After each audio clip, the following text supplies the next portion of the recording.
Pastor सुजीली प्रचार करेगी जिसका विषय है जिस देश में दूध और मधु की धाराएं बहती हैं, 12वां सत्र।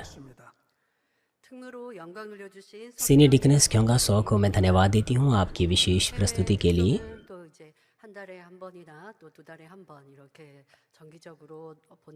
विदेशी मानवीय सदस्यों की वीडियो क्लिप्स को हम लगातार देखते रहेंगे, महीने में एक बार या फिर इस तरह से। कोरिया में हमारे पास और भी दूसरी टीमें हैं जो विशेष प्रस्तुति और स्तुतियों को अर्पण करेगी। हम इसे लाइव नहीं करते हैं, उसकी वजह है कि यदि हमने लाइव किया तो हमें मास्क लगा करके ऐसा करना पड़ेगा, इसलिए उन्हें पहले से ही उसको फिल्म करना पड़ता है।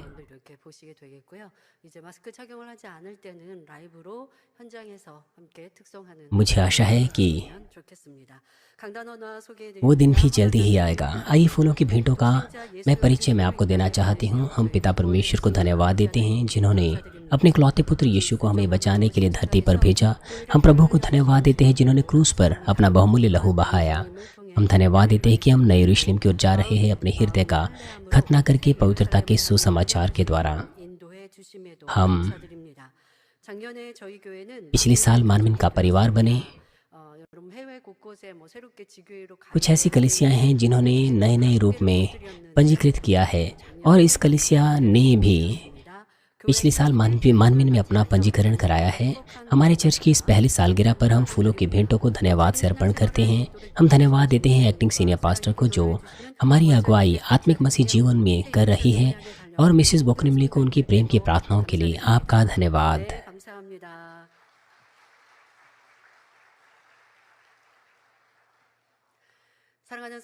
आज दूध और शहद के साथ बहने वाली इस भूमि के ऊपर 12वां सत्र है। आज कनान को जीतने की इस कहानी को हम समेट लेंगे। इजरायलियों ने यहोशू के साथ कनान को जीत लिया और तमाम गोत्रों को उनकी विरासत प्राप्त हुई। अब उन्हें क्या करना था? पूरी तरह से कनानियों को हटा देना था और उनकी विरासत को पूरी तरह से अपना बना लेना था। लेकिन इस वक्त यहोशू को उनके आगे आगे नहीं लड़ना था। अब उनकी लड़ाई यहोशू के द्वारा नहीं जीती जानी थी, बल्कि अपने अपने विश्वास के द्वारा उन सभी लोगों को अपनी अपनी लड़ाई लेनी थी, लड़ाई जीतनी थी। सामान्य रूप से अगर किसी राष्ट्र में युद्ध हार जाए तो इसका मतलब यह नहीं कि तुरंत उसके जो पूरे के पूरे नागरिक हैं वो नाश हो जाएंगे। बेशक अगर कोई राष्ट्र हार जाता है तो उसके बहुत सारे नागरिक मारे जाते हैं या बंधुए बनाकर ले लिए जाते हैं।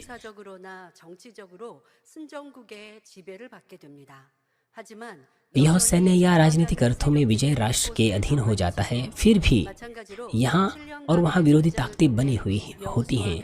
उसी तरह यहोशू ने सभी कनानी राजाओं को अपने अधीन कर लिया था और कई शहरों को नष्ट कर लिया था, लेकिन इसका मतलब यह नहीं था कि कनान की पूरी भूमि खाली हो गई हो या सभी कनानियों को मार दिया गया या बाहर निकाल दिया गया हो। उनमें से कुछ अभी भी जीवित थे और उनमें से कुछों ने इजराइल का सामना करने के लिए खुद को भारी हथियारों से लैस कर लिया था। इसके अलावा परमेश्वर ने पहले से घोषणा कर ली थी कि वह कनान के सभी निवासियों को निकाल देगा, लेकिन वह जल्दी नहीं करेगा। बाइबल में लिखा है, मैं उनको तेरे आगे से एक ही वर्ष में तो ना निकालूंगा। ऐसा ना हो कि देश उजाड़ हो जाए और बनैले पशु बढ़कर तुझे दुख देने लगे। जब तक तू फूल फल कर देश को अपने अधिकार में ना कर ले, तब तक मैं उन्हें तेरे आगे से थोड़ा थोड़ा करके निकालता रहूंगा।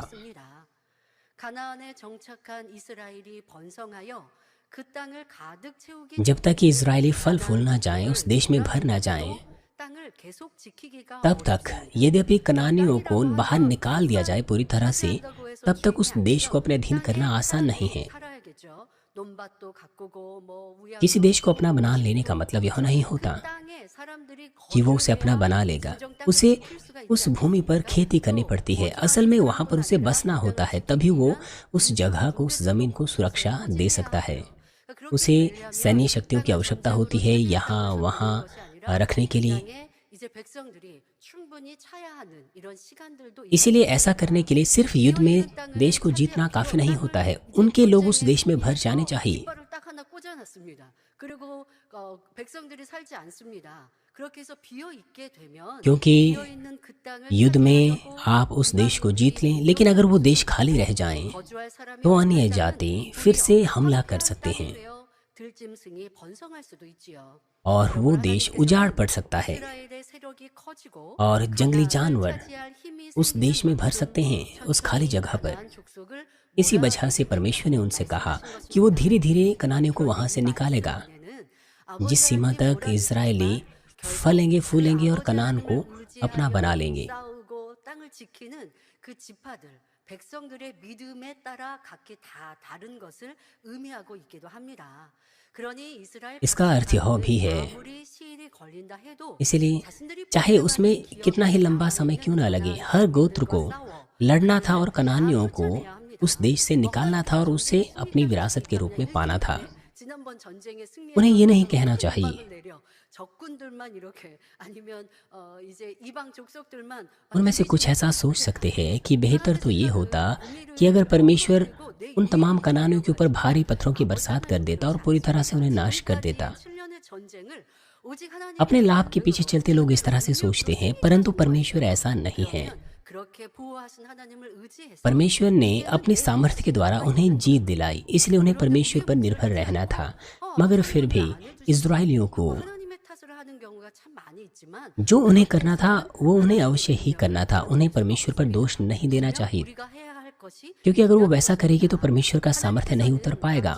उसके नियम है, उसके लिए कुछ ऐसे भाग होते हैं जिसके लिए 가나안 거민들이 वो स्वयं से जिम्मेदार होते हैं। परमेश्वर ने हर गोत्र को अपने अपने लिए हर गोत्र को ये निर्देश दिया कि वो उस भूमि को अपने अपने लिए, क्योंकि परमेश्वर ने उसे पहले से उनके बीच में आवंटित कर दिया था।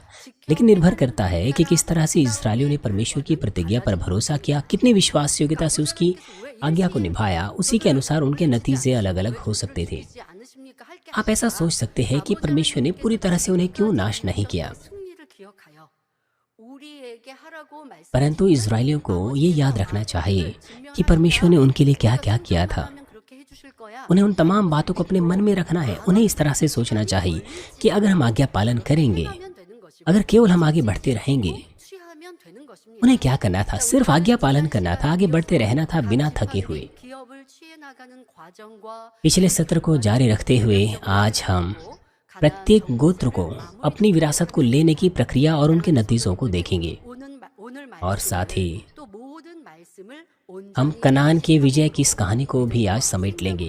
मुझे उम्मीद है कि प्रिय मानवन के सदस्य आप पूरी तरह से तमाम वचनों को अपना भोजन बनाएंगे, विश्वास और जीवन बनाएंगे और यहोशू और कालेब की तरह कनान भूमि पर विजय प्राप्त करेंगे। मैं प्रभु के नाम से प्रार्थना करती हूँ कि आप निश्चित रूप से परमेश्वर की प्रतिज्ञा के फल काटने पाएं। 사랑하는 성도 여러분, 가나안 땅을 분배받은 प्रिय भाइयों और बहनों, हर गोत्र को जिन्हें उनकी भूमि दी गई थी वे अपने अपने विश्वास और क्षमता के अनुसार अपना उत्तराधिकार लेने लगे। 여호수아로부터 배운 경험을 바탕으로 उन्होंने यहोशू से जो सीखा था उसके आधार पर उन्होंने परमेश्वर से पूछा कि उन्हें कैसे लड़ना है। 그런 전술 उन्होंने विभिन्न रणनीतियां बनाई और सकारात्मक रूप से आगे बढ़े। 그러는 동안 많은 세월이 इस बीच कई वर्ष बीत गए, 기업을 다 취하지는 못한 상황에서 जबकि सभी गोत्रों ने अपनी विरासत अभी नहीं ली थी। यहोशू जानता था कि उसके लिए यह दुनिया को छोड़ने का समय आ गया है। यहोशू ने इस्राएलियों को एक बार फिर से परमेश्वर की प्रतिज्ञा को याद दिलाने और उन्हें विश्वास के साथ आगे बढ़ने का आग्रह करने की आवश्यकता महसूस की। 요셉 지파의 행함을 जैसा कि हमने पिछले सत्र में यूसुफ के पुत्रों के कार्यों से सीखा, पूरे इज़राइल का आत्मिक स्तर अभी भी आश्वस्त नहीं था। 순종하고 जब वे यहोशू की आज्ञा के अधीन लड़े तो उन्होंने आज्ञा मानी और सकारात्मक रूप से विश्वास प्रदर्शित किया। लेकिन जब उन्हें अपने ही विश्वास से लड़ने को कहा गया तो वे नकारात्मक विचारों से डरने लगे। 그들이 जब यहोशू जीवित था तब भी वह उन्हें सिखा सकता था ताकि वे विश्वास प्राप्त करें। यदि वे पाप करते तो यहोशू उन्हें डांट सकता था ताकि वे फिरें। 과연 그들이 लेकिन उसे यकीन नहीं था कि उसकी मृत्यु के बाद भी वे ईमानदारी से क्या केवल परमेश्वर की सेवा करते रहेंगे, आज्ञा पालन करते रहेंगे और कनान देश को अपना बना लेंगे। इसलिए यहोशू को उन्हें उपदेश देने की 남겨야겠다는 생각이 들었지요. देने की आवश्यकता महसूस हुई, जैसे कि मूसा ने परमेश्वर के साथ रहने से पहले किया था। 재판장들과 유사들을 불러다가 유언을 पहले यहोशू ने इज़राइल के सब पुरनियों, प्रधानों और न्यायों और हाकिमों को बुलवाकर अंतिम इच्छा छोड़ी। उनसे कहा, इसीलिए बहुत हियाव बांध कर जो कुछ मूसा की व्यवस्था की पुस्तक में लिखा है उसे पूरा करने में चौकसी करना, उससे ना तो दाहिने मुड़ना न बाएं। ये जो जातियां तुम्हारे बीच में रह गई है, इनके बीच ना जाना, ना इनके देवताओं के नामों की चर्चा करना, ना उनकी शपथ खिलाना, ना उनकी उपासना करना, ना उनको दंडवत करना। परंतु जैसे आज के दिन तक तुम अपने परमेश्वर यहोवा की भक्ति में लवलीन रहते हो, वैसे ही रहा करना। 유언을 요약하면 하나님 여호와를 가까이 하며 सन- 사랑하기를 सार के रूप में कहे तो यहोशू ने उनसे कहा कि वो लोग परमेश्वर के समीप रहें और बेबदल परमेश्वर से प्रेम करते रहें। अब तक परमेश्वर यहोशू के साथ था और इजरायलियों को अद्भुत विजयी देता रहा। परमेश्वर ने वादा किया था कि यदि इजराइल प्रेम करते रहें, उसके निकट रहें और पूरी लगन से उसकी आज्ञाओं का पालन करते रहें, तो वह राष्ट्र को, कनान की पूरी भूमि को उन्हें देगा। 여호수아 23장 10절에 너희 중 한 사람이 यह ठीक वैसा ही है जैसा उसने कहा 너희 하나님 कि तुम में से एक मनुष्य 1000 मनुष्यों को भगाएगा, क्योंकि तुम्हारा परमेश्वर यहोवा अपने वचन के अनुसार तुम्हारी ओर से लड़ता है, 이스라엘이 जैसा कि उसने प्रतिज्ञा की थी। यदि इज़राइल विश्वास से आगे बढ़ता तो परमेश्वर उन्हें उनके शत्रुओं को पराजित करने में सक्षम बनाता, चाहे वे कितने ही शक्तिशाली क्यों ना होते। परंतु अगर वो विश्वास में पीछे हट जाते तो परमेश्वर की प्रतिज्ञा 버리심으로 को अगर वो भूल जाते, अन्य जातियों के समीप चले जाते, तो परमेश्वर कुछ और नहीं करता बल्कि उन्हें छोड़ देता, पूरी तरह से कनान के बीच में नष्ट होने के लिए छोड़ देता। इसलिए इज़राइल को इस बात पर ध्यान देना था कि वो परमेश्वर से प्रेम करते रहें और परमेश्वर के करीब रहें। 교훈을 머리들 जब यहोशू ने तमाम अगुओं को वो बातें दी, वो शब्द, वो वचन दिए, तो उसने सभी लोगों को परमेश्वर के सामने बुलाया और उनके पास एक गंभीर संकल्प का ये समय था। सबसे पहले यहोशू ने याद दिलाया कि परमेश्वर विश्वास योग्य परमेश्वर है, जिसने अब्राहम से अपनी प्रतिज्ञा पूरी की, और वह सामर्थ्य परमेश्वर है, और उसने मिस्र के एक मजबूत राष्ट्र को और 7 कनानी जनजातियों को हराने में उनकी मदद की। फिर उसने कहा कि वे तय करें कि वो असल में परमेश्वर या मूर्तियों की सेवा करना चाहते हैं। उसने कहा कि यदि यहोवा की सेवा करना तुम्हें बुरी लगे तो आज चुन लो कि तुम किसकी सेवा करोगे, चाहे उन देवताओं की जिनकी सेवा तुम्हारे पुरखा महानद के उस पार करते थे, या चाहे एमोरियों के देवताओं की सेवा जिनके देश में तुम रहते हो। परंतु मैं तो अपने घराने समेत यहोवा की सेवा नित्य करूंगा। इसमें कोई प्रश्न नहीं है कि उन्हें दूसरे देवताओं की सेवा नहीं करनी चाहिए, अपने प्रभु परमेश्वर को। इसलिए उन्हें तमाम मूर्तियों को हटा देना था और विश्वास योग्यता से परमेश्वर की आज्ञाओं को मानना था। यहोशू ने उन्हें उनसे विनती की कि वे निर्णय ले कि वो केवल परमेश्वर की आराधना करे, उसकी सेवा करे, तमाम मूर्तियों को ढा दे, विश्वास योग्यता से परमेश्वर की आज्ञाओं का पालन करें। इज़राइली जो यहोशू के साथ थे, क्या वो मूर्ति पूजा कर रहे थे? नहीं। जब तक यहोशू जीवित था वो परमेश्वर की सेवा करते थे। लेकिन जैसे कि मैंने आपको पहले बताया, जब यहोशू ने महसूस किया कि जल्दी ही वो इस संसार को छोड़ देगा, और यहोशू निश्चित नहीं था कि उसके जाने के बाद, उसके मरने के बाद क्या होगा।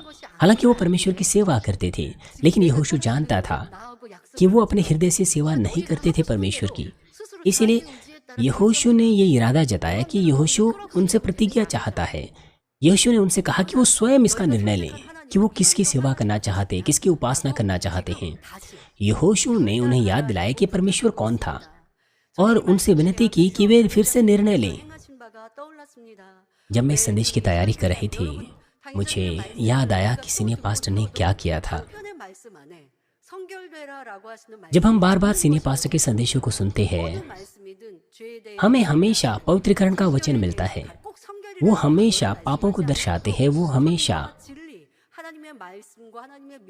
सत्य के बारे में, पवित्रीकरण के बारे में, परमेश्वर की आज्ञाओं के बारे में और इस बारे में बातें करते हैं कि कैसे हमें परमेश्वर की आज्ञाएं माननी है। ये सब उनके संदेशों में है।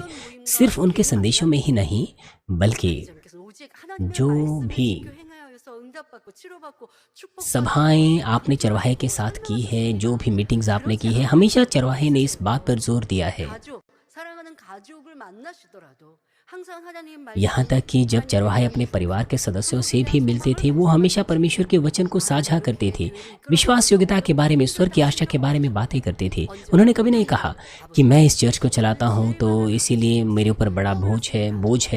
우리가 지금 उन्होंने हमेशा सत्य को सिखाया। 나 할지라도 मुझे उनकी याद आई। 경계함 없이 하나님을 선택하고 또 어떠한 환경과 조건이 바뀌더라도 우리는 변함이 없어야 하기에 또 가르쳐 चाहे हमारी स्थिति या परिस्थितियां बदल भी क्यों ना जाएं, 음성이 들리는 것 같았습니다. 자, 여호수아 हमें मानना है। इसीलिए सीनियर पास्ट ने हमें बार बार ऐसा सिखाया है। ऐसा लग रहा था मैं चरवाहे की आवाज़ सुन रही थी। 약속하자. 그러니까 이것은 뭐예요? यहोशू ने भी उनसे विनती की कि वे निर्णय लें। इसका क्या मतलब है? 하나님을 선택하시 इसका मतलब है 아니면 하나님 कि 선택하는 것이 너희에게 वो 불리한 अपने 것이 निर्णय को ठोस करें। 너희가 우상을 선택한 उसने 것이 कहा 지금 정하라. कि अगर परमेश्वर की सेवा करना तुम्हें बुरी लगती है 그리고는 तो तुम मूर्ति पूजा चुन लो, लेकिन तुम्हें उसका चुनाव अभी करना है। 오직 나와 내 집은 여호와를 섬기게 लिखा है, 하라 하며 यहोशू ने इस बात को साबित किया कि वो अपने घराने समेत यहोवा की सेवा नित्य करता रहेगा। 선언을 합니다. वो कहता है कि मैं तो अपने घराने समेत यहोवा की सेवा नित्य करता रहूंगा। 서리지 않았습니다. यह सुनकर इजरायली भी नहीं, 18절 후반절에 우리도 वो भी 여호와를 섬기고 그는 उन्होंने भी संकोच नहीं किया 주인이다 하여 और उन्होंने भी इस तरह से अंगीकार किया कि हमारे सामने इस देश में रहने वाले एमोरी और 거듭 सब जातियों को निकाल दिया है परमेश्वर ने, इसीलिए हम भी यहोवा की सेवा करेंगे क्योंकि हमारा परमेश्वर वही है। उन्होंने भी इस तरह से अंगीकार किया और फिर एक बार फिर से यहोशू ने वो आज्ञाएं उन्हें याद दिलाई जो परमेश्वर की सेवा करने के लिए उन्हें माननी थी। उसके बाद 110 वर्ष की आयु में 뜨거운 열정과 믿음의 삶을 शांतिपूर्वक उसने अपना जीवन समाप्त कर दिया, उस उत्साह और विश्वास वाले जीवन को। प्यारे भाइयों और बहनों, 가장 앞장서서 승리로 जब से वो जवान था तब से लेकर अंत तक वो हमेशा विश्वास योग्य रहा। वो हमेशा मूसा के साथ रहा, युद्धों में आगे आगे लड़ता रहा। 하지 않도록 기도하시고 여호와 परमेश्वर मूसा के साथ था। 그 모세 जब मूसा पहाड़ पर प्रार्थना कर रहा था उस वक्त यहोशू युद्ध क्षेत्र में था। मूसा की प्रार्थनाओं पर निर्भर रहते हुए और यहोशू विजयी हुआ। 주셨던 말씀 यहाँ तक कि जब मूसा आसपास नहीं था तब भी यहोशू परमेश्वर के वचन को थामे रखा जो उन्हें दिए गए थे। यहोशू ने उन्हें याद रखा, उनके अनुसार चला और लोगों को भी उन्हीं वचनों को सिखाया। 7년간의 전쟁을 और यहोशू ने इजरायलियों की अगुवाई विजयी की ओर की। 땅을 차지할 수 있었던 것은 इसीलिए 7 साल के युद्धों के दौरान 우리는 알 उन्होंने कनानियों को निकाल दिया 생을 다하면서도 백성들을 और यह यहोशू के विश्वास के द्वारा हुआ। जब उसका जीवन समाप्त हुआ तो उसने अपना प्रेम भी लोगों के ऊपर जाहिर किया और उनसे विनती की कि वे केवल परमेश्वर से प्रेम रखें। 사랑을 다한 후 삶을 마치시니 परमेश्वर के प्रति और आत्माओं के प्रति उसका प्रेम, 큰 자가 इस तरह से उसका जीवन समाप्त हुआ। 우리도 지금까지 들은 여호수아의 그 삶, स्वर्ग में किस तरह का जीवन वो जी रहा होगा, 우리의 충성과 하나님에 대한 사랑 또한 열정이 हमें भी याद रखना चाहिए कि यहोशू ने किस तरह के कार्य किए 이렇게 और उसी प्रकार की विश्वास योग्यता और प्रेम को परमेश्वर के प्रति हमें जाहिर करना चाहिए। 사랑하는 성도 इसलिए जब इस धरती पर हमारा जीवन समाप्त होता है तो हम ऐसी ही मानसिकता से परमेश्वर से मिलने पाए। 세상 어떤 사람도 과학이나 문명 प्यारे भाइयों और बहनों, हम मानवीय ने भी परमेश्वर के असंख्य कामों का अनुभव किया है। हमारे लिए परमेश्वर ने उन मुद्दों को हल किया जिसे मनुष्य, विज्ञान, सभ्यता या कोई धर्म 여러분들이 सुलझा नहीं सकता था। उसने हमें अनंत जीवन, स्वर्ग और आनंद दिया है। 만난 하나님은 어떤 분이셨는지요? 살아계셨고 इस कलिसिया में 모든 문제를 해결해 परमेश्वर से आप मिले हैं। वो किस तरह का परमेश्वर रहा है? वो जीवित है, 어느 누구도 वो हमारी समस्याओं को सुलझाता है। ऐसी बीमारियां जो लाइलाज थी, जो दवाओं से ठीक नहीं हो सकती थी, उसने उन्हें चंगा किया। 행복을 가르치시고 이끌어 주셨습니다.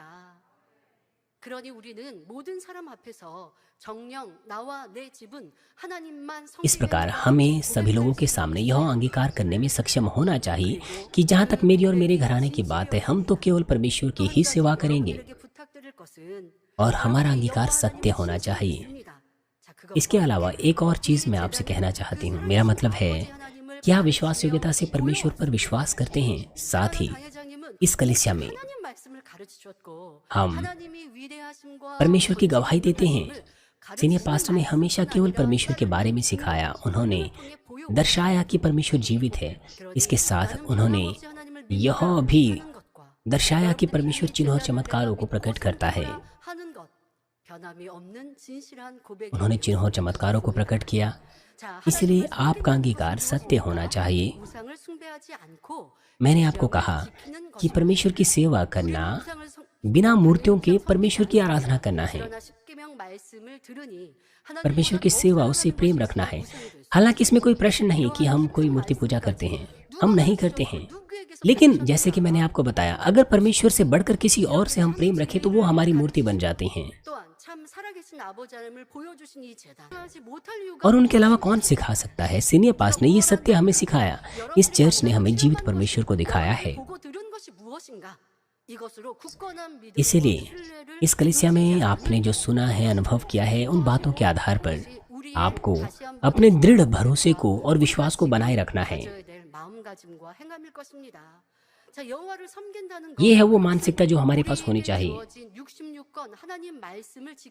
मैंने आपको बताया, परमेश्वर की सेवा करना, उसकी आज्ञाओं को मानना है मूर्ति पूजाओं के बगैर। यह है परमेश्वर के वचनानुसार जो बाइबल की 66 पुस्तकों में है, उसके अनुसार जीना और पाप ना करना। आज जबकि बहुत से लोग परमेश्वर में विश्वास का दावा करते हैं, फिर भी वे पाप और अंधकार में रहते हैं। कुछ लोग एक पैर तो परमेश्वर पर, दूसरा दुनिया में रखते हैं और उसे बुद्धिमानी समझते हैं। परंतु परमेश्वर साफ रूप से कहता है कि हम इन दोनों के बीच में एक चुनाव करें। परमेश्वर कहता है या तो हम गर्म हो या ठंडे हो।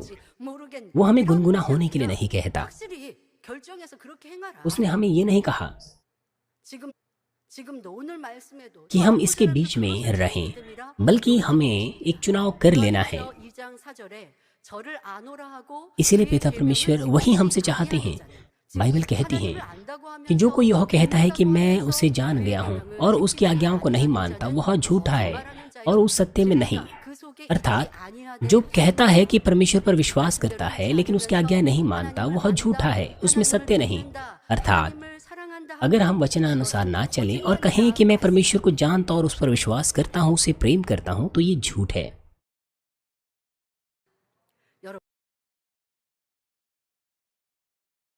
마음과 행실을 돌아보아 모든 죄악들을 벗어 버려야 합니다. 그럴 때라야 참된 하나님의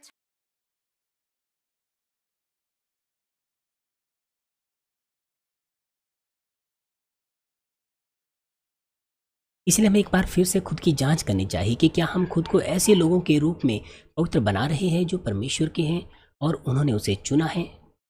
मैं आपसे संक्षेप में जांच करने के लिए कहती हूँ, क्या आपने वास्तव में परमेश्वर को चुना है और केवल उसी की आप सेवा करते हैं?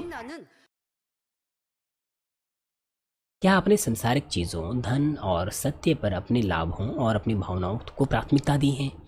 यदि आपके पास इस तरह की चीज़ें हैं तो आपने परमेश्वर को नहीं चुना है और आप केवल उसकी सेवा नहीं करते हैं। जांचें कि क्या आपने उत्साहपूर्वक प्रार्थना करना बंद तो नहीं कर दिया है, आज्ञा पालन नहीं किया, इसलिए परमेश्वर उन्हें निश्चित नहीं कर पाया। असल में तमाम कनानियों को निकाल देना, इसके लिए काफी प्रयासों की आवश्यकता थी। रहने के लिए जमीन का होना और रहने के लिए घर होना, ये तमाम चीजें आवश्यक थी, लेकिन वो उन तमाम कनानियों को निकालने के लिए इतने उत्सुक नहीं थे, क्योंकि उन्हें लगा कि उनके साथ रहना उनके लिए उचित होगा। उन्होंने इस तरह का सुविधाजनक जीवन ढूंढा। उन्होंने परमेश्वर की इच्छा को ध्यान में नहीं रखा। वो एक सुविधाजनक जीवन ढूंढने में लग गए, इसलिए वे सिद्ध आज्ञाकारिता प्रदर्शित नहीं कर पाए। उन्हें इस बात को देखना चाहिए था कि परमेश्वर ने उन्हें ऐसा करने को क्यों कहा था, क्यों परमेश्वर ने उन्हें एक एक वचन दिया था, चितौनी का वचन दिया था। परमेश्वर चिंतित था, इसलिए परमेश्वर ने ऐसा कहा था।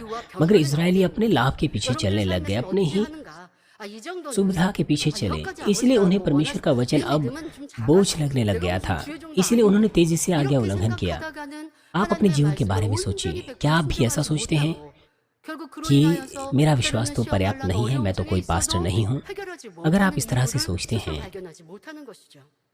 तो आप 여러분들이 지금 परमेश्वर की 이스라엘 आज्ञा 백성, पालन नहीं कर 이 पाएंगे। 지파들이 परिणाम 온전히 स्वरूप 순종하지 आप 못했던 आजमाइशों 이유 में 가운데 और क्लेशों का 나는 सामना 하나님의 करेंगे 말씀을 और 얼마나 आपको कारण नहीं मिल 기억하고 그 पाएगा कि 말씀을 क्यों 기준 ये 삼아 सब 가고 बातें हो रही 있는가. हैं। 나는 어느 정도 충성하고 수고했는데 왜 온전히 변화되어서 구하는 것마다 और 응답받는 이런 जांचना है 믿음이 आपको 되지 कि आप 못했지? कितना परमेश्वर के वचनों को 스스로 याद रखते 말씀으로 हैं। 나를 आप ऐसा 점검하고 सोच सकते 있는가 हैं कि आप तो 돌아보시기를 चर्च के लिए मेहनत से 바랍니다. काम करते हैं, मगर 이쯤이야 क्यों 이방 족속들 좀 मुझे 남겨놔도 उत्तर और आशीषें नहीं 저들은 मिल 이제 रही। 얼마 안 남았으니까 आपको अपने आप को 하고 वचन के आधार पर 남겨놓고 जांचना है। 뭐 जब आप अपने आप 괜찮을 को मुड़कर 거야라는 जांचते हैं, 생각이 그냥 드는 것이죠. 그러니까 조금 더 편하게. इजरायलियों ने 그러니까 이 सोचा 땅에서 이방 족속들이 많이 कि 흥왕하는 उनमें 것도 से 아니고 कुछ लोगों को 우리가 जीवित रखने से 대부분 모든 땅과 कोई नुकसान नहीं 더 होगा।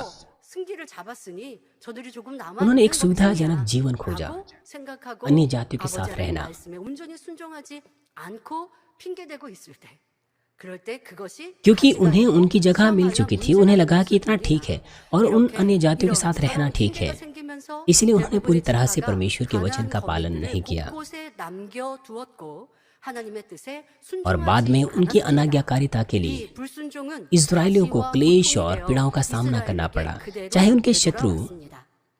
मेरा 아무리 मतलब 강한 है 적군이라도 이스라엘이 믿음만 चाहे 내보였다면 분명히 하나님께서 इजरायलियों के शत्रु 역사하셨을 कितने ही 것입니다. ताकतवर क्यों ना होते, 이제까지 अगर 이 इजरायली 땅을 विश्वास 멈추게 दिखाते 하시고 तो परमेश्वर 해와 उनके लिए 달을 कार्य 먹게 करता। 하신 하나님을 체험했으면서 이제 와서 가나안 거민들을 두려워한다는 것은 यद्यपि 너무나 उन्होंने 가슴 परमेश्वर 아픈 के कामों को देखा था, 불신앙을 जिसने 보여주는 यरदन के बहाव को रोका, 더구나 सूरज और 적당 चांद को 주의로 रोका, 나태해져서 मगर वो कनानियों से डर 하나님의 गए थे। 명령을 알면서도 यह उनके विश्वास की 순종하지 कमी को 않는 दर्शाता है, 것은 जो कि 있을 수 없는 दिल दुखाने वाली बात है। 하나님께서는 इससे भी 하나님의 बढ़कर 백성 이스라엘이 ये स्वीकार्य नहीं था 족속들과 섞여 कि उन्होंने 살기를 समझौता 결코 किया, वो 원치 सुस्त पड़ गए और जानबूझकर परमेश्वर की 우상을 आज्ञा का 숭배하는 उल्लंघन किया। 이방인들과 섞여 परमेश्वर कभी नहीं चाहता था कि उसके लोग 접하게 되고 अन्य जातियों के 그들과 साथ एक हो 서로 जाएं, 거론함으로 친밀한 관계를 맺게 됩니다. मगर जब वो अन्य 그러면 जातियों से 이스라엘도 मिलने लग 우상 गए, 숭배에 미혹되어 उनके देवताओं की आराधना 하나님을 करने लग 멀리하게 गए, 되는 것입니다.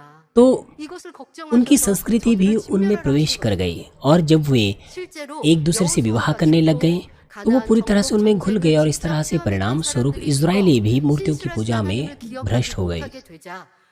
इन्हीं बातों की चिंता करते हुए परमेश्वर ने उनसे कहा था कि वो पूरी तरह से नाश करें उन्हें। बेशक यहोशू और उन लोगों ने जिन्होंने कनान के विजय का अनुभव किया था, हालांकि वो मर गए थे, लेकिन जो परमेश्वर की चिंता थी, बाद में वो सारी चीजें बिल्कुल वैसे ही हुई। इजरायलियों ने अन्य जाति गोत्रों के साथ मेल मिलाप किया, उनसे विवाह किए, उनकी मूर्ति पूजियों को भी अपना बना लिया। इस तरह से परमेश्वर ने पापमय इजरायलियों से अपना मुंह फेर दिया और बाद में इजरायली लोग लगातार क्लेशों का, पीड़ाओं का और कष्टों का सामना करने लगे। पहले से ही इन बातों को जानते हुए परमेश्वर ने उनसे कह दिया था कि वो उन्हें निकाल दें पूरी तरह से, चाहे इसमें कितने ही प्रयास क्यों ना लगे। परमेश्वर पहले से सब बातों को देखता है, परंतु इजरायलियों ने जब सुविधाजनक जीवन ढूंढा तो वो परमेश्वर को पूरी तरह से मानने में असफल रहे, इसलिए उनके वंशजों को कष्टों का सामना करना पड़ा। इजरायलियों में जिन्होंने पूरी तरह से आज्ञा पालन नहीं किया था, उनमें से दान के जो वंशज थे, उनका नतीजा बहुत ही दयनीय था। जैसे कि बाइबल में लिखा है, और एमोरियों ने दानियों को पहाड़ी देश में भगा दिया और तराई में आने ना दिया। अभी भी एमोरी उन पहाड़ों पर रह रहे थे। उन अन्य जातियों ने दानियों के पुत्रों को वहां से हटा दिया, इसलिए वो तराई में आकर रहने लगे। एमोरी हेरेस नाम पहाड़, अय्योलोन और शालबी में बसे ही रहे। इस्राएली लोग विश्वास से परमेश्वर के दिए हुए उस देश को अपना नहीं बना पाए, बजाय इसके उन्होंने ऐसी जगह ढूंढी जो हराने के लिए, जीतने के लिए आसान था और उसे अपना विरासत बना लिया। अगर आप इजराइल के इतिहास को देखें, जो उन्होंने मनमाने ढंग से अपना लिया, बाद में यही महान अधर्म की जगह बन गई। जैसे ही उन्होंने इस देश में प्रवेश किया, दान के पुत्र मूर्ति पूजा करने लग गए। बाइबल में लिखा है,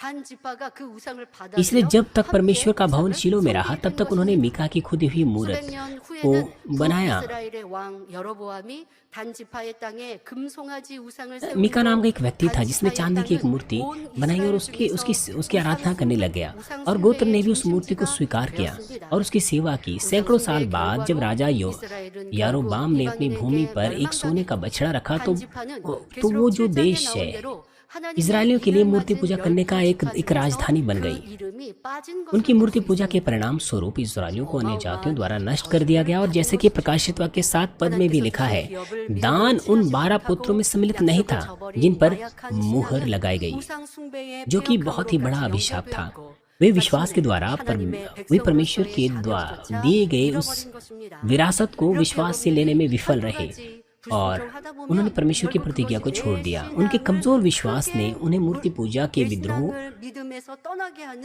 요인이 될 수 उनके 있다는 कमजोर विश्वास के 것으로 चलते 알아야 उन्होंने 할 मूर्ति पूजा 것입니다. की, परमेश्वर के विरुद्ध विद्रोह 결론적으로 किया। 지금 अंततः वे परमेश्वर के लोगों के रूप में 지파들이 योग्यताओं से 땅을 वंचित रह 차지하는 गए। 부분들을 결론을 맺습니다. 여호수아와 함께 했을 때 모든 지파는 믿음으로 अगर आप 순종하며 भी इस तरह से 가나안을 करते हैं तो अंत 정복하였지만 में आप परमेश्वर से दूर हो जाएंगे, 참 믿음을 가진 आप 만큼 वंचित हो 각자 जाएंगे उन 지파가 चीजों से। 가지고 있는 यहोशू के साथ 믿음만큼 सभी गोत्रों ने विश्वास के साथ 순종한 आज्ञा पालन 만큼 किया और 각기 कनान को 다른 जीता। 열매를 내는 लेकिन 것을 जब 볼 수 उन्हें अपने 있습니다. विश्वास को दिखाने की 믿음 आवश्यकता 있는 थी, 지파는 तो 땅을 प्रत्येक के 열심히 अलग अलग 취해 फल 나가고 उत्पन्न होने थे, इस बात पर 믿음이 निर्भर 없는 करते हुए 지파는 कि उनका 신앙도 विश्वास कितना 온전히 था, किस 취하지 प्रकार का या कितना 못하거나 सच्चा था। 이방 족속을 모두 물리치지 못해 जिन गोत्रों 어려움을 ने 겪게 विश्वास दिखाया, 되었지만 सकारात्मक रूप 단 से वे 지파 उन्नत 같은 हुए 경우는 आए और उन्होंने 믿음을 अपनी 못 जगह का 내보이니 विस्तार किया, परंतु 오히려 विश्वासहीन लोग अपनी 기업까지 विरासत लेने या अन्य 잃어버린 जातियों को बाहर 것을 निकालने में 보니 असफल रहे, 사랑하는 जिससे उन्हें 성도 परेशानी का 여러분, सामना करना पड़ा। 우리는 विशेष रूप से 각 दान के 지파의 पुत्र 모습을 थे, 통해 उन्होंने 우리의 पहले से विश्वास नहीं 믿음과 दिखाया, 신앙이 इसीलिए जो उनकी 또 विरासत थी वो भी उन्होंने खो दी। 변질되어서는 안 된다는 것을 यह देखते 기억하며 हुए कि 항상 प्रत्येक 깨어 गोत्रों 있어야 का अंत 하겠습니다. कैसे हुआ, हमें इस बात को ध्यान में रखना है कि हमें विश्वास में पीछे नहीं हटना चाहिए, बल्कि हमेशा सतर्क रहना चाहिए। 전쟁을 이끄는 것이 아니라 각자의 각 지파들의 और इससे भी 믿음대로 बढ़कर 전쟁을 하고 그 땅을 취해 나가야 했을 때 यहोशू 이때의 모습이 지금 우리의 모습이잖아요. एक ऐसी स्थिति में जहां पर यहोशू उनके साथ नहीं लड़ रहा था, 같은 때에 मगर हर गोत्र को 여러분들이 अपने 각자가 विश्वास से उस 행하여 जगह को, अपनी विरासत को अपना 이제까지 बनाना 듣고 था। 보고 उनकी स्थिति 배운 बिल्कुल हमारी तरह है। सीनियर 이스라엘을 पास्टर 통해 हमारे साथ 가르침받은 नहीं है 그 말씀을 나는 और 얼마나 हमें अपने 기억하며 विश्वास के अनुसार करना है। 있는가? इ렇게 उन बातों के आधार पर जो 나를 कुछ हमने 돌아보고 सीखा और अनुभव किया है 이 चरवाहे के 12 द्वारा, 지파의 각기 उनकी 달랐던 शिक्षाओं के आधार पर हमें जांचना है कि कितनी वो शिक्षाएं हमें याद है और हमें उसके अनुसार करना है। जब हम अपने आप को मुड़कर जांचते हैं, 저주의 결과를 और साथ 맞았는가? ही हमें याद रखना है कि हर गोत्र ने किस तरह का कार्य 저를 किया। 통해 배우고 가르침받은 अपने आप से उनकी तुलना करते हुए 당의자님과 함께했던 뜨겁고 열심히 있었던 신앙생활이 और 잊어버린 उन गोत्रों में 이유가 एक गोत्र को अत्यधिक अभिशाप का सामना करना पड़ा। हमें भी जांचना है कि हम कितना चरवाहे की आज्ञा पालन करते हैं। 당의자님이 여러분 앞에 안 계시면 아버지 हमारे पास कोई कारण नहीं है कि हम 아니죠. उन अनुग्रह के क्षणों को भूल जाएं जो हमने चरवाहे के साथ प्राप्त किए। हमारे पास स्वस्थ होने का कोई कारण नहीं है। जब सीनियर पास्टर आसपास नहीं है तो क्या परमेश्वर हमारे साथ नहीं है?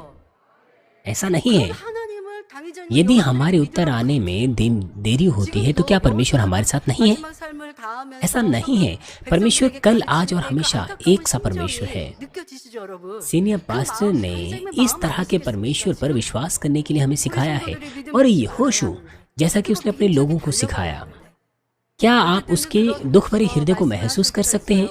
सीनियर पास्टर के पास भी अवश्य ही वही दुख भरा हृदय होगा। वो चाहते हैं कि हम विश्वास के साथ आगे बढ़ें। कभी कभार वो कहते हैं, 이러한 말씀을 하실 때가 있으신데요. उन्हें आश्चर्य होता है उन लोगों पर जो चर्च को छोड़ के चले गए, 마음 아프시지만 또 남아있는 परंतु 분들이 믿음으로 충만히 वो हमसे ये नहीं कहते हैं। 기쁘시고 또 저에게 그런 말씀하셨다고 하죠.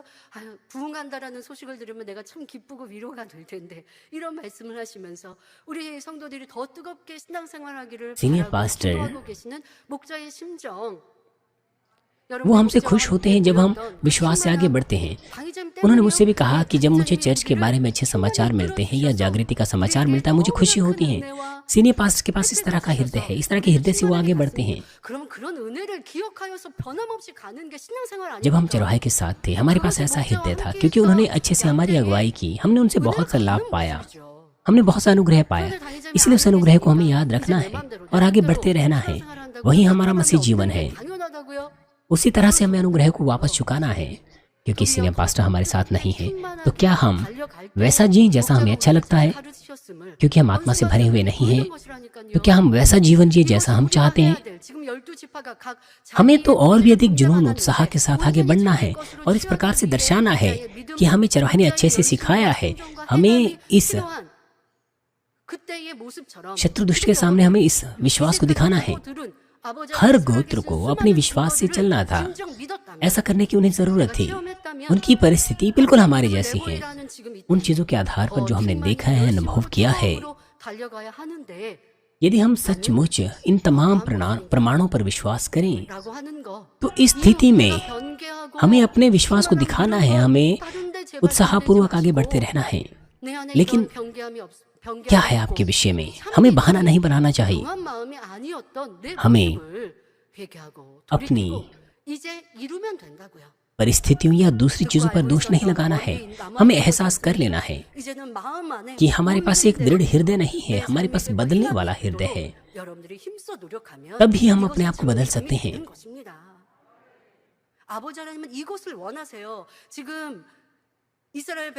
जो कुछ हमने सुना है, हमें उस पर चलना है।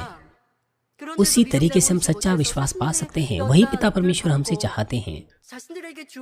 इस्राएली लोग वो मिस्र छोड़ रहे थे, वो मूसा के साथ थे, मगर वो विश्वास नहीं दिखा पाए। इसलिए 40 वर्षों तक आजमाइशों में रहे। पहली पीढ़ी उन्होंने परमेश्वर के वचन को विश्वास के रूप में ग्रहण नहीं किया, परंतु दूसरी पीढ़ी अपने पूर्वजों के समान नहीं थी। उन्होंने अपने पूर्वजों की अनाज्ञाकारिता से सबक सीखा और उन्होंने यहोशू की आज्ञा पालन की और कनान देश को जीत लिया। परंतु यद्यपि वो युद्ध में थे, फिर भी यहोशू के विश्वास से उन्होंने विजय पाई और उसके बाद उनमें से हर एक को अपने अपने विश्वास के कामों से फलों को उत्पन्न करना था। लेकिन उन्होंने किस तरह से कार्य किया, जिस तरह से उन्होंने कार्य किया, वो बड़े पछतावे की बात है, वो दुख की बात है। हमें उनके समान नहीं बनना है। हमें अद्भुत रीति से नई यरूशलेम की ओर बढ़ना है। हमें एक नया इतिहास लिखना है। वही हमारा कार्य है, क्योंकि पिता परमेश्वर मनुष्य जुताई को बड़ी विजय से समेटेंगे। इसीलिए हम जहाँ हैं वहीं नहीं रहना है। हमें यहोशू के समान होना है, कलेब के समान होना है।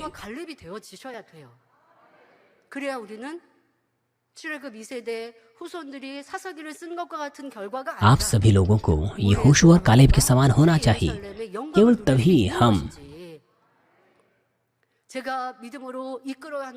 केवल उसी तरह से हम उन परिणामों से बच सकते हैं जिसका सामना इजरायलियों ने किया। क्योंकि मैं विश्वास से चर्च में जीता हूँ उतना काफी नहीं है। पिता परमेश्वर आप में से हर एक को जांचते हैं। कभी कभार हमारा कमजोर विश्वास प्रकट हो जाता है। क्या आप निरुत्साह होते हैं?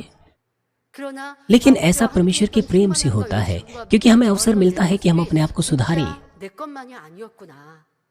क्योंकि वैसी परिस्थितियों के बगैर हम अपने आप को जांच ही नहीं पाएंगे। हम एहसास करते हैं कि हमारी विश्वास की, हमारी आत्मा की परिपूर्णता क्या है, और हम एहसास करते हैं कि हमारे अंदर कितनी कमियां हैं, और हम फिर से निर्णय लेते हैं, और तब पिता परमेश्वर हमें ताकत देते हैं और वो हमारे लिए ताकत बन जाते हैं। पिता परमेश्वर आप में से हर एक पर दृष्टि करते हैं। जब सीनियर पास्टर हमारे साथ थे, आप विश्वास योग्य थे, आज्ञाकारी थे, परंतु परमेश्वर केवल उसे ही सच्चा विश्वास नहीं मानता है। पिता परमेश्वर जानते थे कि आपके पास बदलने वाला मन है आपके अंदर, मगर हमारी अगुवाई नई यरूशलेम की ओर करने के लिए परमेश्वर ने इस परिस्थिति को होने दिया है, ताकि हम अपने आप को देख सकें, एक सिद्ध फल उत्पन्न कर सकें। ये सचमुच परमेश्वर का प्रेम है।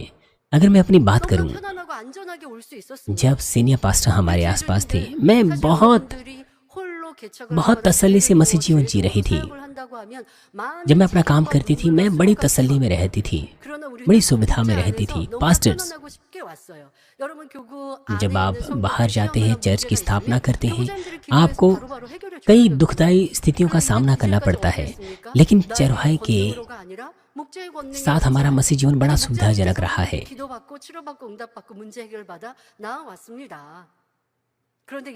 और चरवाहे की सामर्थ्य पर निर्भर होते हुए, उनकी सामर्थ्य पर भरोसा रखते हुए, आप चर्च के सदस्यों को चंगा कर सकते हैं, समस्याओं का समाधान कर सकते हैं। परंतु पास्टर्स को इस बात को देखना चाहिए। जहाँ तक मैं अपनी बात करूं, मैं ऐसा महसूस करती हूँ, और ये मेरे लिए बड़ी आशीष है। मुझे और अधिक योग्य होना चाहिए एक पास्टर के रूप में। मुझे और अधिक चर्च के लोगों के लिए प्रार्थना करनी है और अधिक परमेश्वर की सामर्थ्य को उतारना है। इसके लिए मेरे ज्यादा प्रयासों की आवश्यकता है। जब सीनियर पास्टर हमारे साथ थे, उस वक्त स्थिति अलग थी। मैं इस तरह की जिम्मेदारी लेती हूँ और आगे बढ़ती रहती हूँ, इसलिए मुझे और अधिक प्रार्थना करनी है और अधिक प्रयास करने हैं। मगर जो पास्टर्स हैं, आप पास्टर्स, आपको भी अपने झुंड की आपको भी रखवाली करनी है। जो आपकी पास सौंपी गई है, उनके लिए प्रार्थना करनी है, आंसू से उपवास करने हैं। तो पिता परमेश्वर आपको ऊंचा करेंगे, आपको सामर्थ्य देंगे और आपको एक बड़े दास में बदल देंगे। ऐसा नहीं है कि पिता परमेश्वर पक्षपात करते होंगे, किसी खास का पक्ष लेकर उसे सामर्थ्य देते होंगे। ऐसा नहीं है।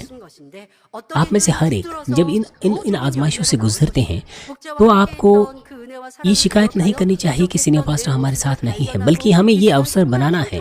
आपको इस अवसर को थाम लेना है और फल उत्पन्न करने हैं। याद रखें आप उस अनुग्रह को जो आपने पाया था जब आप सीनियर पास्टर के साथ थे, और आपको अपने विश्वास को दृढ़ करना है। मगर ये जो प्रयास है, ये भी हमारे अपने नहीं हैं। हम इसे उन चीजों के आधार पर कर सकते हैं जो कुछ हमें याद है,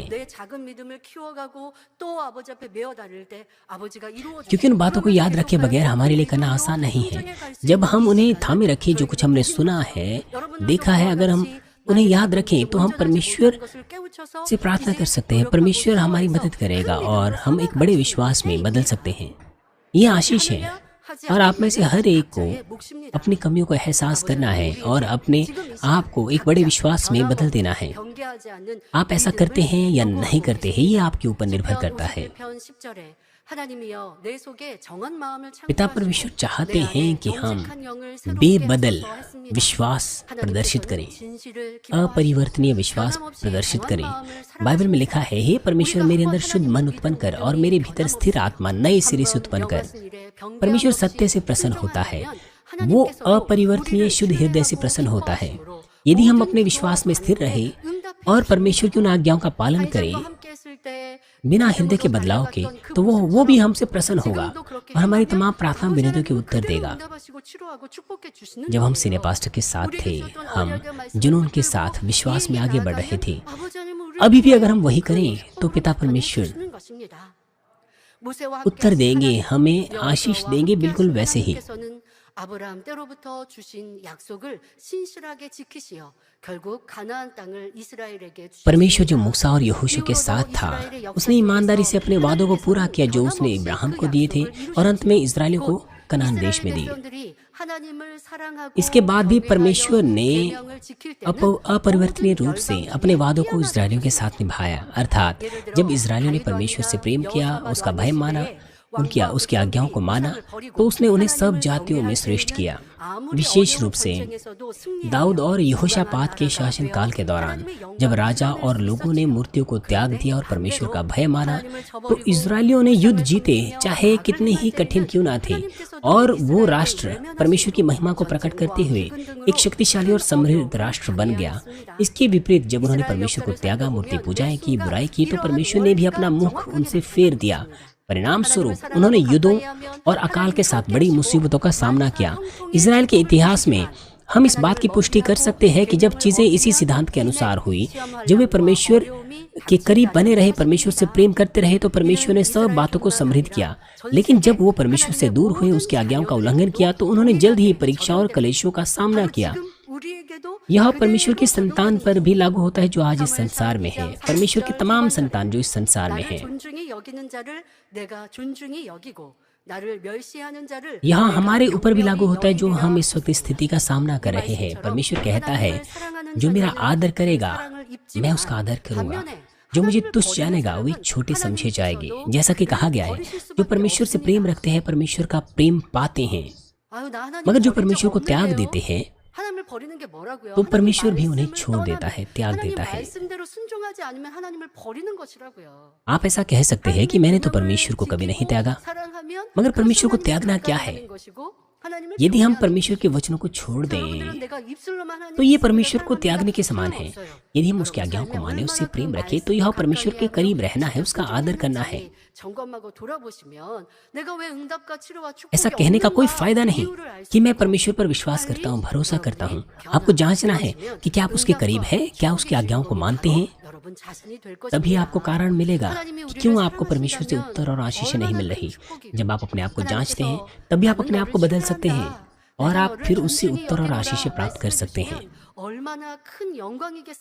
ये कितनी बड़ी आशीष है यदि परमेश्वर कहें कि मैं आपसे प्रेम रखता हूँ, मैं आप पर भरोसा रखता हूँ। ये कितने बड़े आदर की बात है। लेकिन हम परमेश्वर का आदर प्राप्त करें, इसका एक भेद है। अर्थात परमेश्वर हमारा आदर करेगा, इसका एक भेद है। वो भेद क्या है? जब परमेश्वर कहे कि तुम मेरा आदर करते हो, तब वो हमारा आदर करता है। अर्थात अगर हम परमेश्वर पर 100% विश्वास करते हैं तो वो हम पर 100% विश्वास करता है। अगर हम परमेश्वर पर 100% भरोसा रखते हैं तो वह भी हम पर 100% भरोसा रखता है। इस प्रकार अगर हम परमेश्वर पर 30% भरोसा रखें तो वो भी वैसा ही करेगा। हमने जो कुछ किया है, बोया है, उसी के अनुसार परमेश्वर हम पर विश्वास और भरोसा रखता है और हमें आशीष देता है। इस प्रकार हमें दृढ़ता से आगे बढ़ते रहना चाहिए जब तक कि एक सिद्ध भरोसा परमेश्वर के साथ हम स्थापित ना कर सकें। एक निश्चित मात्रा में प्रयास करने के बाद हमें यह नहीं सोचना चाहिए कि मुझे कब तक इस तरह से जीना होगा, मैंने तो काफी कर दिया है। कब तक मैं संसार से अपने आप को अलग रखूं? कब तक? जब तक आप स्वर्ग में ना जाएं, जब तक हमारा प्रभु फिर से ना आए।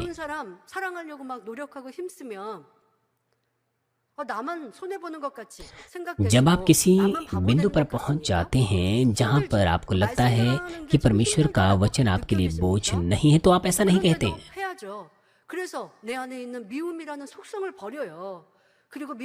हो सकता है अपने आप को बलिदान करके आप मूर्ख बन जाएं। परमेश्वर का वचन मानने से हो सकता है आपको बोझ लगे, मगर फिर भी आपको वही करना है, फिर भी आपको उसमें चलते रहना है। जब हम बैर को दूर करते हैं, जब हम दूसरों की सेवा करते हैं जिनसे हम बैर रखते थे, जब हम उनके लिए प्रार्थना करते हैं,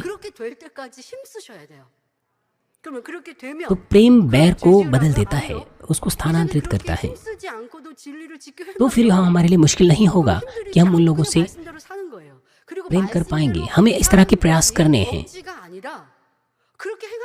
जब हम सत्य में जीवन जीते हैं इस तरह से,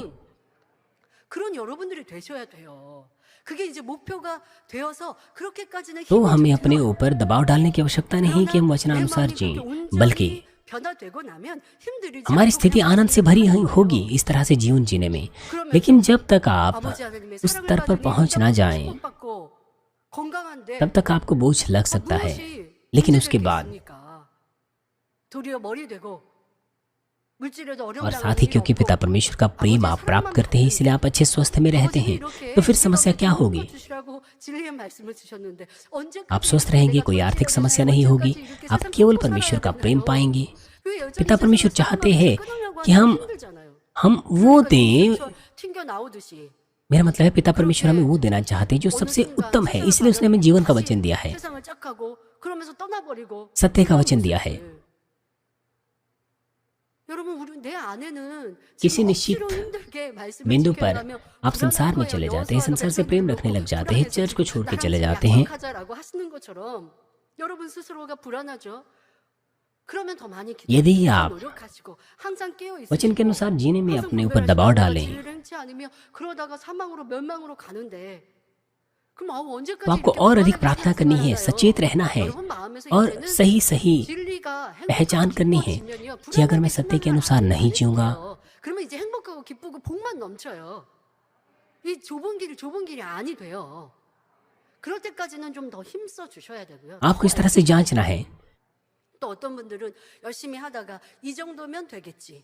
이러다 보면 또 और फिर जब आप करते रहेंगे ऐसा तो आप आनंद से भर जाएंगे, फिर आपको लगेगा नहीं कि आप संकरे मार्ग पर चल रहे हैं, लेकिन उस स्तर पर पहुंचने के लिए आपको लगातार प्रयासरत रहना है। लेकिन कुछ कहते हैं कि इतना बस बहुत हुआ, फिर वो गिर जाते हैं, विश्वास में पीछे हट जाते हैं।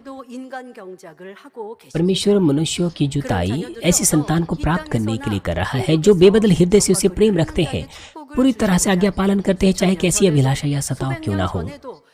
जैसा कि उसने सैकड़ों हजारों वर्ष पहले किया, आज भी परमेश्वर ईमानदारी से ऐसे ही संतानों को प्राप्त करने की लालसा रखता है ताकि वो उन्हें उस देश की आशीष दे जिसमें दूध और मधु बहता है, दोनों ही इस धरती पर और स्वर्ग में भी। मुझे आशा है कि आप इस्राएलियों से सबक लें और हमेशा सचेत रहें और बेबदल सिद्ध विश्वास प्राप्त करें। इस प्रकार से सबसे उत्तम गुणवत्ता के फल बनकर उभरें जिसे पिता परमेश्वर चाहते हैं।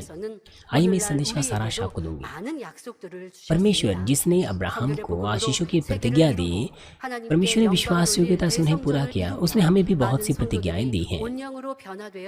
उसने हमसे प्रतिज्ञा की कि हम विश्व में सुसमाचार, पवित्रता का सुसमाचार का प्रचार करेंगे, ग्रैंड सेंचुरी बनाएंगे, परमेश्वर को महिमा देंगे और बहुत से लोग आत्मा में और संपूर्ण आत्मा में आएंगे और नए यरूशलेम में जाएंगे। अपनी प्रतिज्ञाओं को पूरा करने के लिए परमेश्वर दृढ़ता से इस कलीसिया की अगुवाई करता रहा है और सीनियर पास्टर भी उत्साहपूर्वक आगे बढ़ते रहे हैं परमेश्वर की प्रतिज्ञा को पकड़े हुए। आज्ञाकारिता से वो हमेशा आगे बढ़े हैं, हमें भी आज्ञाकारिता से आगे बढ़ना है और परमेश्वर ने अद्भुत और महान सामर्थ्य को प्रकट किया है, निरंतर इस बात को प्रमाणित किया है कि वो चरवाहे के साथ और मानवीन के साथ है। उन्होंने हमारी मदद की है कि हम दृढ़ता से आगे बढ़े जब तक कि ग्रैंड सेंचुरी का और विश्व सुसमाचार का उसका यह मिशन पूरा ना हो। हमारी वर्तमान परिस्थिति भी उसी प्रक्रिया का एक हिस्सा है जिसमें परमेश्वर की वह प्रतिज्ञा पूरी हो रही है। पहले इजरायली मूसा और यहोशू के विश्वास पर निर्भर थे, मगर बाद में उन्हें स्वयं के विश्वास से अपनी विरासत को अपने लिए लेना था, अपने अनुभव के आधार पर। उसी प्रकार परमेश्वर चाहता है कि हम में से हर एक अपने विश्वास में बढ़ें और अपने फलों को प्रकट करें। उसने हमें इस परिस्थिति को आने दिया है कि हम न्याय को पूरा करें और योग्य बनाए अपने आप को कि ग्रैंड सेंचुरी बना सके और नए यरूशलेम को भर सके। इस प्रकार हमें निरुत्साह नहीं होना है, त्यागना नहीं है और एक जगह नहीं बने रहना है, बल्कि मानवीन के परमेश्वर पर भरोसा रखना है जिसका हमने अनुभव किया है और भी दृढ़तापूर्वक आगे बढ़ना है। और साथ ही हमें तेजी से अपने आप को उसकी सुंदर दुल्हन के रूप में सजाना पूरा कर लेना है और अपने आप को वचन से भर लेना है। जब हम इस तरह से बदलते हैं तो परमेश्वर हमारे द्वारा अपने तमाम मिशन को पूरा करेगा और जब वो तमाम मिशन पूरा करेगा तो मैं प्रभु के नाम से प्रार्थना करती हूँ कि परमेश्वर हमेशा आपके साथ रहें, उस देश की आशीषों के साथ जिसमें दूध और मधु की धाराएं बहती हैं और आपको नए यरूशलेम में आने के योग्य बनाए। आइए आज के संदेश पर सोचते हुए प्रार्थना करेंगे। 그 주신 기업을 차지해야 합니다. 그러나 각자의 이룬 믿음이 달라. 어떤 이들은 더 많이 땅을 취한 지파도 있는가 하면 도리어 아버지 하나님이 주신 약속의 땅에서 쫓겨나는 것도 볼 수 있었습니다.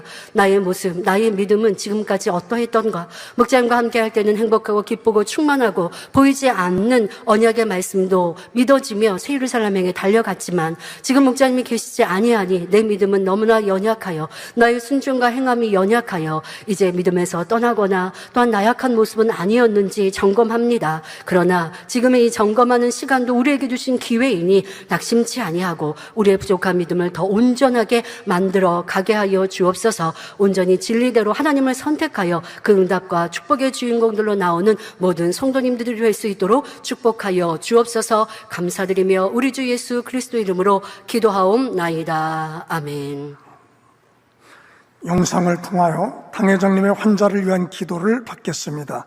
아픈 곳이나 연약한 곳 위에 손을 얹고 बीमारों के लिए सीनियर पास्टर की प्रार्थना ग्रहण करेंगे। अगर आप बीमार हैं अपना हाथ अपने बीमार अंगों पर रखिए। अगर आप बीमार नहीं हैं अपना हाथ अपनी छाती पर रखिए। अपने हृदय की इच्छाओं के लिए इस प्रार्थना को प्राप्त करें। 할렐루야 전능하신 사랑의 아버지 하나님 이 हालेलुया सर्वशक्तिमान हमारे प्रेमी पिता परमेश्वर, 안수하여 주옵소서. GCN과 कृपया अपना हाथ तमाम भाइयों और बहनों पर रखिए जो इस वक्त इस प्रार्थना को समय और दूरी को मिटाते हुए ग्रहण कर रहे हैं। 전 세계 하나님의 자녀들 위에도 시공간을 अपना कार्य 초월하여 प्रकट 역사하여 कीजिए 주시길 원합니다. उन तमाम संतानों पर जो इस प्रार्थना को जीसीएन के द्वारा, इंटरनेट के द्वारा, सैटेलाइट टीवी के द्वारा, शाखा और संघीय कलीसियाओं में और परमेश्वर की संतान संसार भर में ग्रहण कर रहे हैं। 머리부터 발끝까지 सिर से लेकर पैर तक उनके तमाम अंदरूनी अंग, कोशिकाओं, ऊतक और तंत्रिकाओं को और जो भी बीमार अंग है उन्हें पवित्र आत्मा की आग के द्वारा झुलसा दीजिए और मूल ज्योति के द्वारा। 역사하여 주옵소서. 예수 यीशु मसीह के नाम से मैं आज्ञा देता हूँ, शत्रु, दुष्ट और शैतान, तमाम बीमारियां, रोगाणु, विषाणु और निर्बलताएं दूर हो, 빛이여 임하라. ज्योति आ जाएं। कृपया उनके तमाम असाध्य और अंतकारी रोग पवित्र आत्मा की आग के द्वारा झुलसा दीजिए। 말라리아를 비롯한 모든 풍토병, तमाम प्रकार की महामारियां, मलेरिया सहित दूर कीजिए। 열, 몸살, 독감, तमाम संक्रामक रोग जैसे कि जुकाम और बुखार उनसे दूर हो, 어떠한 उन्हें सुरक्षा दीजिए। तमाम रोगाणुओं और विषाणुओं से, पेट, फेफड़े, जिगर, छाती, यूट्रेन और आंतों के कैंसर से उन्हें चंगा कीजिए। 대장암, एड्स, ल्यूकीमिया, दिमागी रक्तघात, उच्च रक्तचाप, धीमा रक्तचाप, मधुमेह, थायराइड की समस्याएं, हृदय, फेफड़े और स्त्री रोग और तमाम सूजन और जलन दूर हो और साफ हो जाएं। 질환과 모든 염증도 깨끗 पोलियो, लकवा, गठिया और हड्डी डिस्क से उन्हें चंगा कीजिए।